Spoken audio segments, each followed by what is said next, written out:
Pan Asian food খেতে অনেক পছন্দ করেন, এই ভিডিওটা তাদের জন্য। রিসেন্টলি আমরা প্যান এশিয়ান ফুড ট্রাই করার জন্য চলে যাই নামিমুন রেস্টুরেন্টে। এটা ধানমন্ডি জিগাতলে জাপান বাংলাদেশ ফ্রেন্ডশিপ হসপিটালের সামনেই। এখানে ভিজিট করলে আপনারা ডিফারেন্ট টাইপের ফিউশন ফুড পেয়ে যাবেন। অলসো আপনাদের যদি মনে হয় ফিউশন ফুডের পাশাপাশি পিৎজা কর্নডগ ট্রাই করবেন, তাহলে সাথেই আছে রেড ডাফ। চিলক্স অ্যান্ড ডিগারের মতো নামিমুন অ্যান্ড রেড ডাফ দুইটাই একসাথে এসেছে ধানমন্ডি ব্রাঞ্চে। আমি তাদের এখান থেকে বেশ কয়েকটা আইটেম ট্রাই করি and every item was delicious. লামেন রাবাররা তারা এটা অবশ্যই ট্রাই করবেন, এটা খুবই ফুলফিলিং ছিল। এটা একজন কখনোই ফিনিশ করা যাবে না, so it's a good dish to share with your friends. এছাড়া আমি তাদের স্পেশাল ফ্রাইড রাইসটাও ট্রাই করি, যেটা স্পাইসি লাভারদের জন্য perfect. As I am not a spicy lover, এটা খেয়ে আমার অবস্থা তো খুবই খারাপ ছিল।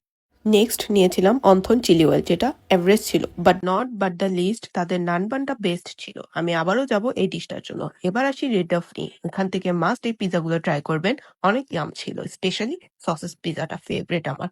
বাট আপনারা কি কালাভুনা খেয়েছেন পিজার মধ্যে?